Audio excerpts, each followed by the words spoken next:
doing? I'm asserting myself. It's tough love. Welcome to Watch Mojo.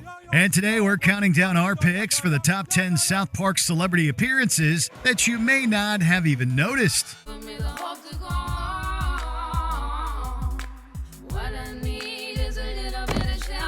Stan. Number 10. Bill Hader in various roles. This Saturday Night Live alum has contributed significantly to South Park. Hader's involvement with the series began in season 12 when he served as a writing consultant. He has also been credited as a producer for multiple episodes. Hello, I'm Alec Baldwin, and I love social media. But sometimes I accidentally tweet things that are homophobic. I don't think that way. I just type that way. That said, even the most loyal SNL fans likely don't recognize Hader as the voice of several South Park characters. From Alec Baldwin to a Yo Gabba Gabba monster to, believe it or not, Kyle's brother, Ike Broflovsky, on a few occasions. Ike, we have the whole day to play Xbox. Mom and Dad are leaving. Maybe later, okay? Perhaps most notably, Hader joined the show's co-creator Trey Parker as one of two farmers who apparently care a lot about britches. Watch Parker and Hader struggle to contain their laughter in the recording studio, and you'll see why they keep Hader around. I don't know. Number 9. Norman Lear as Benjamin Franklin. The late great Norman Lear was behind several key examples of American television.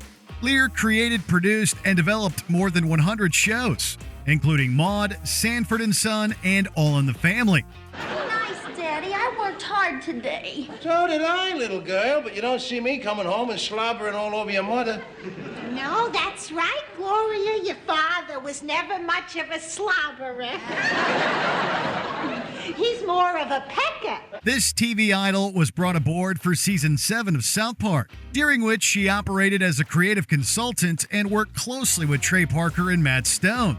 It was in this season that Lear guest starred as Benjamin Franklin in the show's 100th episode, I'm a Little Bit Country. I believe that if we are to form a new country, we cannot be a country that appears war-hungry and violent to the rest of the world. Fitting, since it has been said that Cartman was loosely inspired by Archie Bunker. Lear remained a mega fan of South Park, appreciating the series' blend of poignant commentary and biting humor. He would also offer a heartfelt congratulations when the 200th episode rolled around. Wow, cute. Number 8. Jay Leno as Mr. Kitty. Jay Leno is among the most prominent television hosts of all time, so it's only natural that he'd be cast as Cartman's cat. Yes, as strange as it may seem, Leno gave life to Mr. Kitty in the season 1 finale. No, Kitty, this is my corned beef cabbage. No, Kitty, it's a bad kitty. Particularly in the early days of South Park, Matt and Trey had a habit of having major celebrities voice minor characters. In a few cases, such as this one, stars would appear as pets. Not only did Leno provide meows and hisses for Mr. Kitty in this instance, but he also voiced himself in a South Park short that aired on The Tonight Show.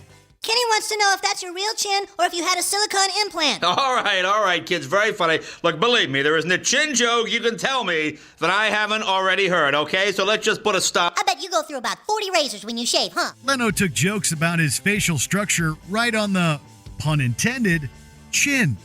Number 7. Malcolm McDowell as the narrator, aka a British person. South Park's creators took a major risk with season 4's Pip. For years now, the character Pip has been featured prominently in the American show South Park. However, many Americans don't realize where Pip came from. Abandoning the major characters and setting to present an animated retelling of Great Expectations, this episode is among the least popular, even in Trey and Matt's opinion. But one of its most interesting points is a cameo by Malcolm McDowell, best known as Alex from A Clockwork Orange. Welly, well. To what do I owe the extreme pleasure of this surprising visit? In an homage to Masterpiece Theater, McDowell narrates this antiquated British novel, not as himself, but as a quote-unquote British person.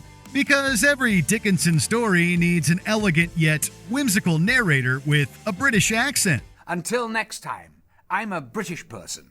Good night. Number 6. Jennifer Aniston as Miss Stevens. This bombshell rose to fame in the 90s as Rachel Green on Friends.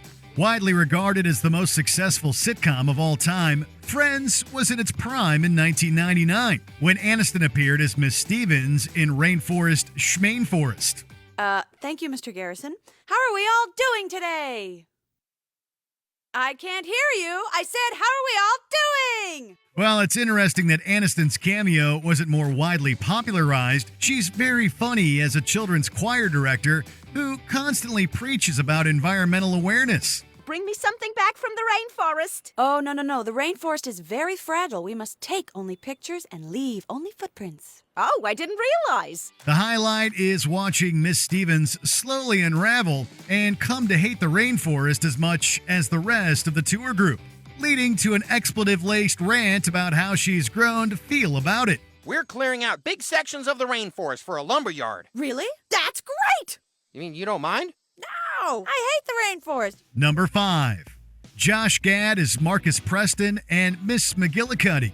Josh Gad is a famously hammy and goofy performer of stage, screen, and, briefly, South Park. Why don't we head back to the party and cut the cake? I don't want cake! Who can eat cake at a time like this? In addition to his contributions to Disney films, namely as Olaf in the Frozen franchise, Gad had worked with Matt Stone and Trey Parker before guest starring on South Park. In particular, he originated the part of Elder Cunningham in their hit musical, The Book of Mormon. Holy moly, I said it like 13 times! It is rude, crude, lewd, and blasphemous, but it hasn't kept critics from proclaiming The Book of Mormon the best Broadway musical in a decade. Gad would collaborate with Trey and Matt again in season 21's Hummels and Heroin. Here, Gad showcases his versatility, playing both the precious Marcus Preston and a drug-slinging senior citizen named Miss McGillicuddy. Oh, Miss McGillicuddy, how are you feeling today? I'm doing very well. Have they given you Percocet for that knee of yours? Oh, yeah, here, I just got it. Number 4. Sia as Lorde. If you're a loyal South Park fan, you're likely aware that in this universe, the singer Lorde is actually Stan's father, Randy Marsh, in disguise. Yeah. I am Lord, yeah. Lord, come in, Lord, yeah. Season 18's The Sissy explains that Randy lives a double life as the innovative and down-to-earth singer and offers some valuable insight on self-expression, albeit through parody of the gendered bathroom issue. There's a guy at work, Hanson. He would use the bathroom and just blow the thing up, you know? Not only that, but he was in there all the time. I finally got fed up. I pretended to be a woman. I called myself Lorde. The episode even features a ridiculously catchy song that sounds like it really could be Lorde singing. But in reality, it's Australian vocalist Sia behind the mic. Not only did Sia give a wonderful performance of Push, feeling good on a Wednesday, but Lorde herself took the episode in good humor. And I will push, tear down the walls. Number 3.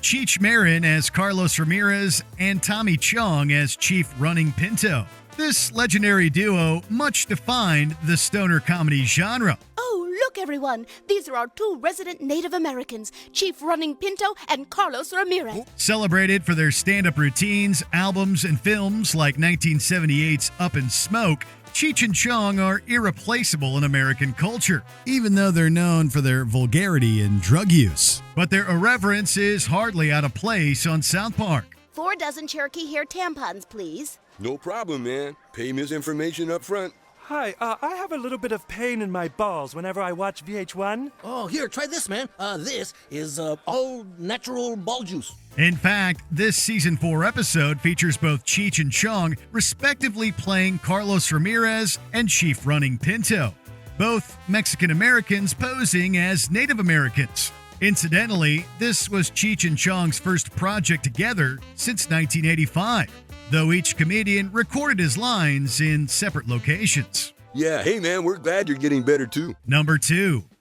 Henry Winkler as the kid-eating monster. Here's another instance of a mega celebrity voicing a random character on South Park. Maybe Miss Crabtree did make up that stuff about the big black monster. Ah! Holy crap, dude! Henry Winkler is perhaps best known for portraying Arthur Fonzarelli on the classic sitcom Happy Days. Even if you've never seen that show, you've likely heard of the Fonz. The character is so popular, he's practically a meme. It is very dank in here. Hey, how are you, gentlemen? Despite his place in TV history, Winkler is entirely unrecognizable as a child-eating monster in Season 2's City on the Edge of Forever. Strangely enough, the Fonz himself shows up in this episode, but not voiced by Winkler, who simply provided growls and chewing noises for the monster. Oh my god, he's killing Kitty! You bastard! Before we continue, be sure to subscribe to our channel and ring the bell to get notified about our latest videos. You have the option to be notified for occasional videos or all of them. If you're on your phone, make sure you go into your settings and switch on notifications. Number 1. George Clooney as Sparky and Doctor. George Clooney's involvement in South Park is a prime example of a high-profile celebrity cameo that flies under the radar. Hiya, Sparky. Who's that? That's my new dog, Sparky. He followed me to the bus stop. Early on in Season 1, Clooney appeared as Stan's dog, Sparky, though his contribution consisted solely of barking sounds. He'd later voice a doctor in the 1999 movie. Kenny, can you hear me? Oh, shit, dude. How are you feeling, son? Yeah, I can't. Great. Son, I have some bad news. We accidentally replaced your heart with a baked potato. You have about 3 seconds to live. What's extra funny about Clooney's involvement with the series is that the creators went on to poke fun at him in Season 10's Smuggler, wherein the real Clooney's Oscars acceptance speech is said to have caused a smog or smug storm. God help us. Oscar winner George Clooney. Once we talked about AIDS when it was just being a bit out of touch in Hollywood. This just goes to show that nobody is safe from Trey and Matt, not the guy who helped get the word out about the spirit of Christmas.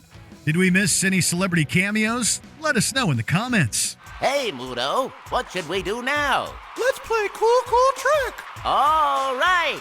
Who out in the audience has a cool trick to show us? Did you enjoy this video? Check out these other clips from Watch Mojo, and be sure to subscribe and ring the bell to be notified about our latest videos.